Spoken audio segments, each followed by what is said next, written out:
The government of Canada is going to agree only to those things that are fundamentally in the interest of Canada. In many cases, there's alignment with the United States, but not all. And the discussions are continuing. They're productive discussions, but they have more to go. And as I say, they'll take all the time that's necessary, but no more. Thank you. Good evening, Prime Minister Carney. Justin Ling, freelance. I'm wondering if you can comment about whether or not President Trump and the American delegation pushed to water down language around the Ukrainian joint declaration, the joint declaration on Ukraine. And on top of that, I'm wondering what you make of his comments suggesting that it was personally offensive to Vladimir Putin to kick him out of the G7 after the invasion of Crimea. The answer to the first, and I will speak, as you may appreciate, Justin, at these events, I speak with President Trump and his equivalents, not the delegations.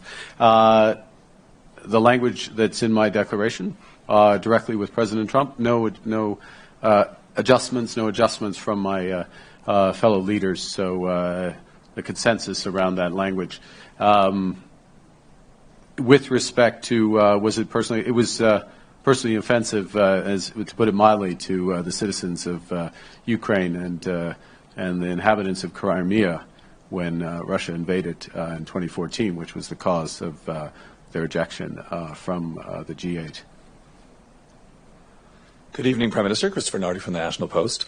Canada has sent mixed messages in the past on our willingness to supply energy to allies, particularly LNG, to our allies in Europe and Asia. So what are you telling our G partners now about what Canada can do to secure supply? And is it very different from your predecessor's message? I'll just look forward. As you know, or I believe you would, most Canadians do, we view that Canada has a unique opportunity to become an energy superpower. That's in all forms of energy. Would very much, to go to your specific question, would very much include LNG.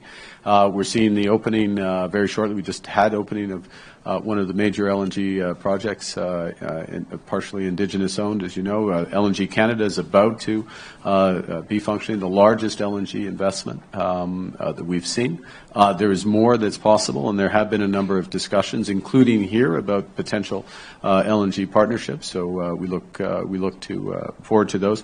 As well, there have been a number of discussions, and I'll refer back to one of the decisions at this summit around Canada's immense potential to be a supplier of critical metals and minerals, rare earths. There was, this is my point, to bring out my prop, which can you see this? You can't, but this is the magnet that President von der Leyen circulated, which is formed in Estonia by a Canadian company, and it is the only such magnet made outside of China right now. And of course, building that out with rare earth materials in Canada, this is one of many examples that we can supply. So being an energy superpower is conventional, it's critical minerals, it's clean energy, it's nuclear, it's hydro, it's all those aspects. And I would say a tremendous interest in that. And my government, alongside provincial governments, but of course at the core, the private sector is looking forward to developing those in the interests of shared prosperity.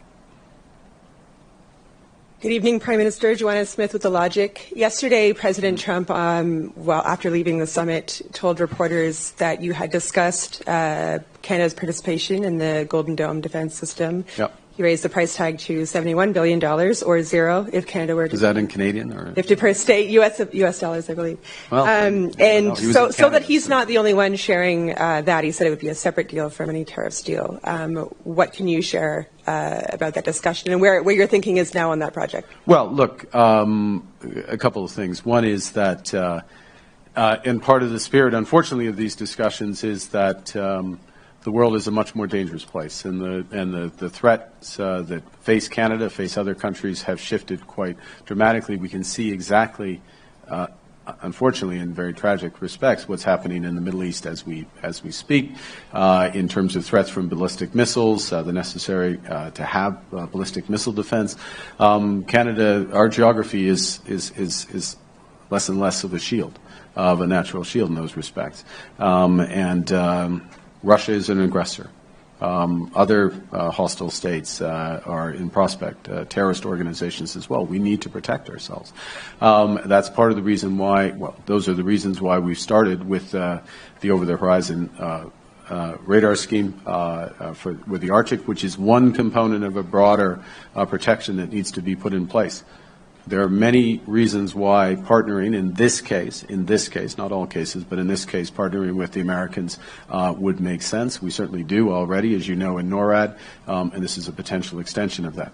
But these are live, ongoing discussions, we'll continue to pursue them as long as they make sense for Canada. So, M. Carney, Guillaume Saint-Pierre, Journal de Montréal. Jean Saint-Pierre from Montreal. Now, has Trump returned to this fantasy, this idea of the 51st state? And what does that have to do with the state of negotiations and about this idea of the respect, perhaps, that you have for one another? No, there's a great deal of respect for Canada. So he didn't mention it at all? No. You're disappointed, obviously. I'm Platt with Bloomberg. I wanted to ask about this 30-day window now that you've set up with President Trump. Can you explain, was this your idea for a 30-day window? Are you trying to put a deadline in place? And is retaliation still, do you move to retaliation if this 30 days expires without a deal? What's the rationale here, and what happens if you don't get to a deal? Well, look, there are many aspects of the relationship with the United States, and many of your good questions have touched on them, from security, border security, commercial, financial, otherwise. We don't want to, with respect to the specifics around specific tariffs, there's a certain amount of information that's necessary. There's certain decisions that can be taken given that information, given the relative perspectives, and quite often in negotiations, having a form of deadline is helpful to concentrate the mind, and that can be the case here. The teams are working well. There's exchange of information, exchange of ideas, and having that focus will be helpful. What was the second part of your question? Retaliation. You have not retaliated to the doubling of steel and aluminum. No, we have not yet. We retain the flexibility in order to do so, and we are looking. But I will say one thing which is related to that, which is we are looking very actively about the risks from third-party or third-country flows of steel, and mainly steel, but possibly aluminum, into Canada. And the need to provide protections from that. So we're looking at the modalities and ways of doing that, and we're very alive to that. That's the first. We're also, of course, looking to provide liquidity and other support to the firm. So, look, we